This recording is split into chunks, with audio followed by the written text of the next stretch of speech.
Assalamualaikum warahmatullahi wabarakatuh. Hai semuanya, jumpa lagi dengan saya Chow Sing Sing, kurator dari podcast Horror Night Story. Pada episode kali ini saya akan menceritakan sebuah pengalaman mistis yang dialami oleh teman saya Andi waktu masa kuliah dulu ya, di sebuah universitas di Malang.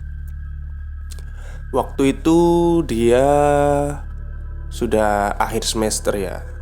Udah akhir semester, sudah ya semester tua lah ya waktu itu.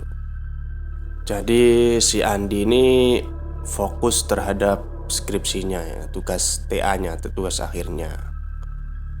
Nah, karena waktu itu memang kebetulan liburan semester, jadi kosannya sepi, nggak ada orang, cuma Andi sama temennya yang bernama Imron.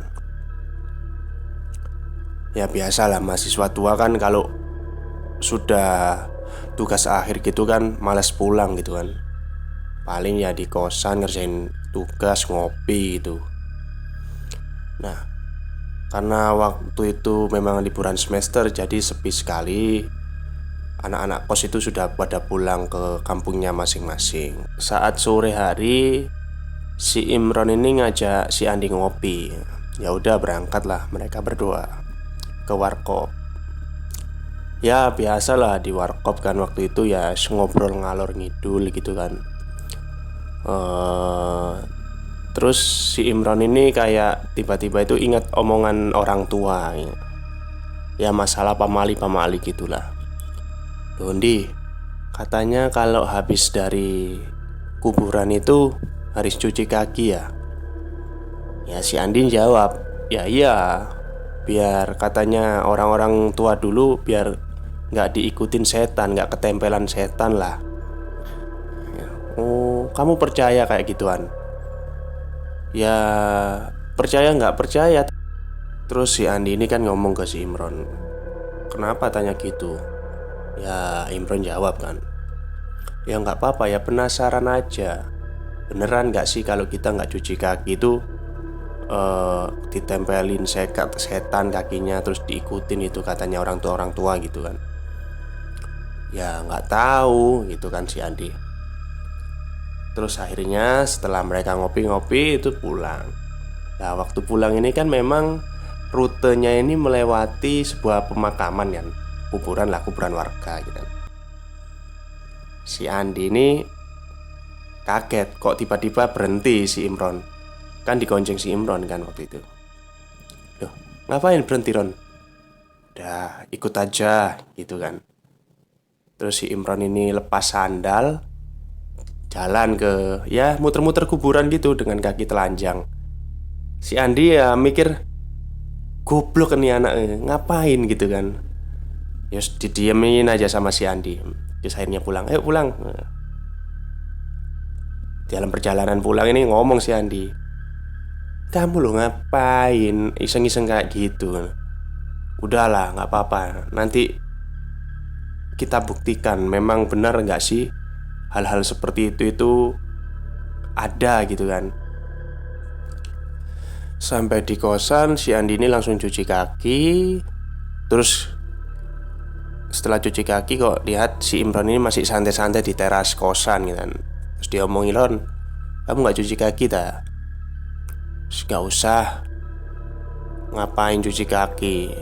Ya udah terserah kamu lah, kata si Andi waktu itu. Dan akhirnya juga Andi juga di teras, ya main HP lah, main HP bareng akhirnya. Setelah itu gak terasa sampai hampir isya mereka di depan teras kosan. Terus akhirnya masuk. Si Imron langsung tidur-tiduran nyantai lah di depan TV, terus ngidupin TV. Dan si Andi ambil laptop terus ngejain skripsinya di depan TV ya. Nah saat-saat hening gitu ya, nyantai-nyantai, ini si Imron ini malah ngambil botol terus pipis di kamar. Maksudnya itu pipis di dalam botol nah, di kamar ya. Kamu ngapain Ron tadi Ron? Ini nunjukin botol yang ada pipisnya ya. Cuk, gila nih, kamu ngapain kok pipis di botol? Ini kamar mandi ya.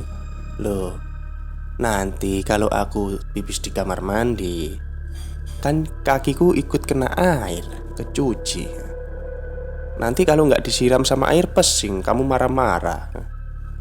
Yes, terserah kamu lah, kata si Andi kan waktu itu. Terserah kamu. Kalau ada apa-apa aku nggak ikut-ikut. Iya, tenang aja. Si Andi ini akhirnya fokus kembali ke skripsinya kan.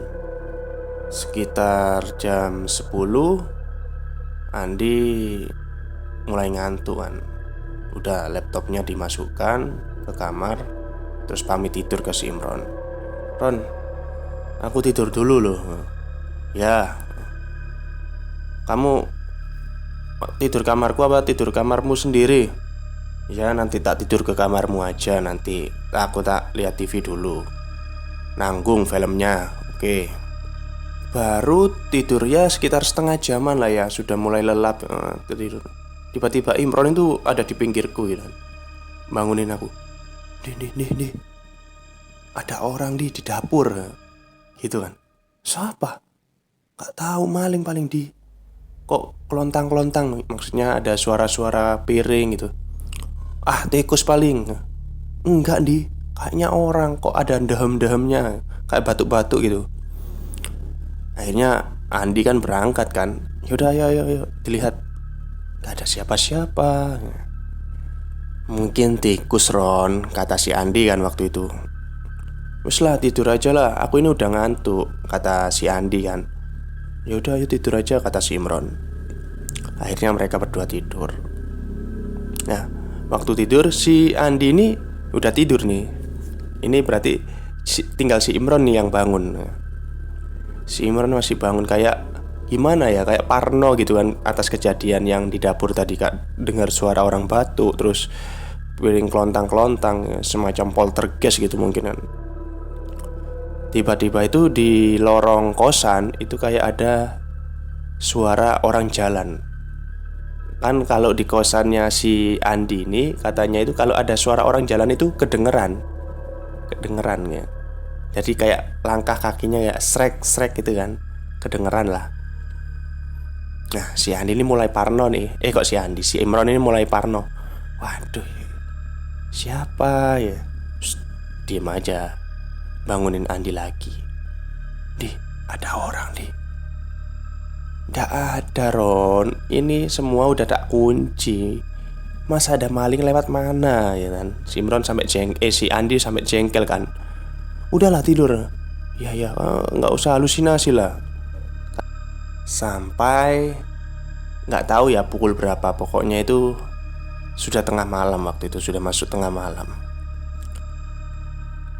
Tembok sebelah kamarnya si Andi ini ada yang gedor-gedor. Itu semacam kayak katanya suaranya keras banget ya, kayak dipukul palu kan. Gema kan, dong, duk, duk gitu kan. Lah, si Imron ini mikir, masa sih kayak gini, halusinasi lagi. Pas dibangunin si Andi ternyata udah melek. Ron, itu siapa Ron? Loh kan kamu denger kan, kata si Imron. Iya Ron, di kamar kan kosong Ron, tinggal kita berdua. Maksudnya di kosan ini tinggal kita berdua. Ini kamar sebelah siapa? Wis Andi langsung mikir aneh-aneh kan. Kamu sih ngapain sih pakai acara gak cuci kaki dari makam? Ya wis ayo wis anterin ke dapur, ke kamar mandi, tak cuci kaki. Cur, wis telat lah, katanya si Andi. Ya udah ayo. Nunggu suaranya ini berhenti aja. Karena Andi sendiri kan juga takut.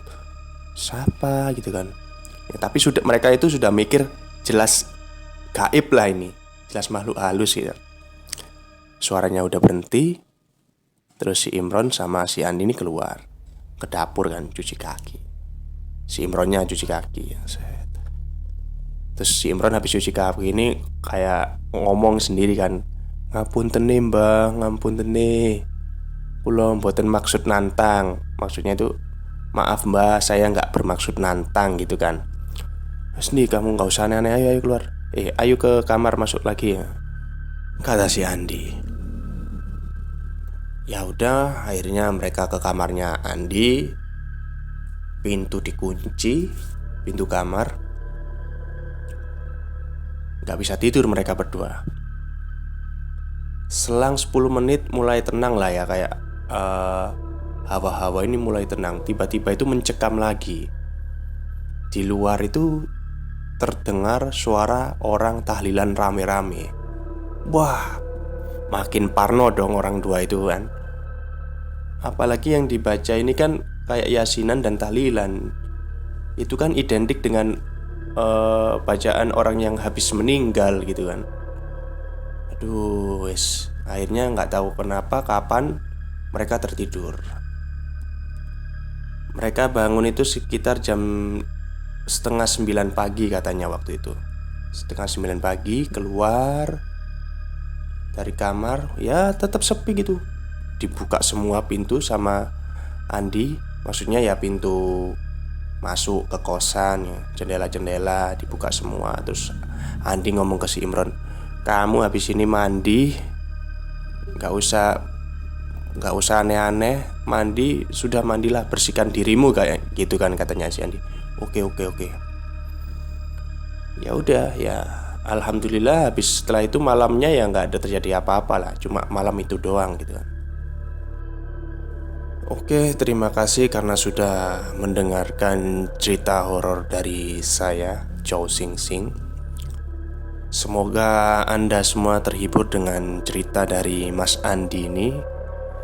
Dan pesan dari saya, kalau habis dari makam, cuci kaki dulu ya. Gak usah sok-sokan nantangin ya. Nanti malah kejadiannya kayak si Imron ya. Baik, terima kasih kepada semua penggemar podcast Horror Next Story. Selamat malam dan selamat beristirahat.